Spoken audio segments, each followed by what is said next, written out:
Middle store আজকের গুরুত্বপূর্ণ খবর শোনার লাগিয়া খাসাড়ি ভাষার সংবাদ এই চ্যানেলও সবাইরে জানাই ধন্যবাদ। বড় দুঃখের বিষয় যে হামাস এবং মাহমুদা আব্বাস সম্পর্কে একটা খবর হওয়ার কারণে ইউটিউবে আমার চ্যানেলও আবার স্ট্রাইক দিলাইছে, যার কারণে 12-14 দিন আপনারারে কোনো খবর দিতে পারছি না। কোন কথার কারণে স্ট্রাইক দিছে এই কথা আমি আর উচ্চারণ করিয়ার না, যার কারণে আমি ভিডিও দিতে পারছি না, তাই আমি দুঃখিত। আপনার কাছে অনুরোধ, আপনারা এই চ্যানেলটা সাবস্ক্রাইব করিয়া সঙ্গে থাকবা। সিরিয়াত যা কিছু ঘটছে সব আপনারা জানেন। এতে ইসরায়েল সফল, কারণ ইসরায়েলের উদ্দেশ্য হইল ফিলিস্তিন, লেবানন, মিশর, জর্ডান, সিরিয়া দখল করা। সিরিয়া দখল করা শুরু করে দিছে, কিন্তু সিরিয়ার যারারে মুজাহিদ কোয়াওয়ার কোনো মুজাহিদের পক্ষ থাকি এখন পর্যন্ত কোনো প্রতিক্রিয়া দেখা গেছে না। আর ইসরায়েলের সামরিক বিষয়ক মন্ত্রীর পক্ষ থাকি ইসরায়েলি সৈন্যসকলরে নির্দেশ দেওয়া হয়েছে যে তারা প্রেসিডেন্ট বাশার আল আসাদর পতনের পরে যে অঞ্চল দখল করছেন এই অঞ্চল না ছাড়ার লাগিয়া সেনাবাহিনীর কঠোরভাবে নির্দেশ দেওয়া হয়েছে। ইসরায়েলের পক্ষ থেকে কোয়া হয়েছে সিরিয়ার পরিস্থিতির কারণে মাউন্ট হারমন, জাবাল আল শায়েখ এই অঞ্চলে আমরার উপস্থিতি বজায় রাখা আমরার নিরাপত্তার লাগি খুব বেশি গুরুত্বপূর্ণ এবং সেনাবাহিনীর সক্ষম করিয়া তোলার লাগিয়া ফুরা প্রস্তুতি নিতে হইব। এটাই হলো ইসরায়েলের ঘোষণা।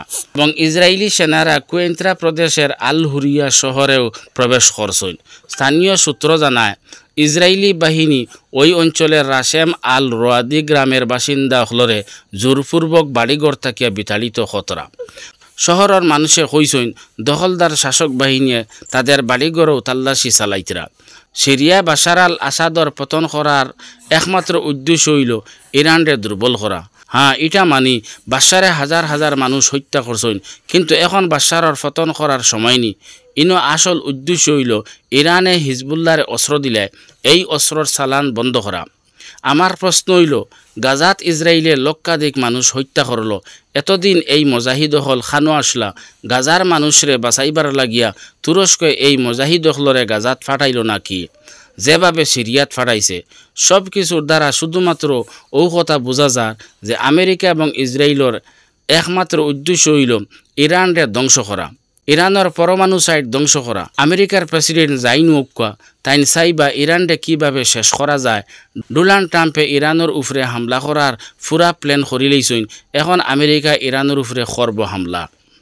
ইরানরে আটকাইতে গিয়া রেবেলসে সিরিয়া দিলাইতরা ইসরায়েলরে, এটা নিয়ে পুরা বিশ্বজুড়ে চলের সমালোচনা, যার কারণে এখন সিরিয়ার অন্তর্বর্তী সরকারে জাতিসংঘের নিরাপত্তা পরিষদরে ইসরায়েলে যাতে অবিলম্বে সিরিয়ার ভূখণ্ড আক্রমণ বন্ধ করে বাধ্য করার লাগিয়ে আপত্তি দাখিল করছেন।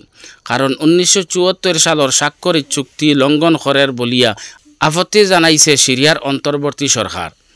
ইসরায়েলে একদিকে সিরিয়া দখল করার, অন্যদিকে গাজা উপত্যকায় বেসামরিক মানুষের বিরুদ্ধে তার গণহত্যা অব্যাহত রাখছে। আল মায়াদিন সংবাদদাতায় জানাইছেন আজকে ভোরবেলা গাজা উপত্যকার মাঝখানে নুসিরাত ক্যাম্পর উত্তর পশ্চিম দিকে দখলদার বাহিনী হামলা চালাইছেন। সকালে দখলদার বাহিনী গাজা স্ট্রিপের মাঝখানে নুসিরাতের উত্তর পশ্চিম আবাসিক ভবনগুলি উড়াই দিছেন। অন্যদিকে ইসরায়েলি হেলিকপ্টারে গাজা শহরের উত্তরাঞ্চলের দিকে গুলি চালাইছে এবং গাজা শহরের উত্তর পশ্চিমে কারামা অঞ্চলও একটি সহিংস ইসরায়েলি বিমান হামলা চালানি হইছে।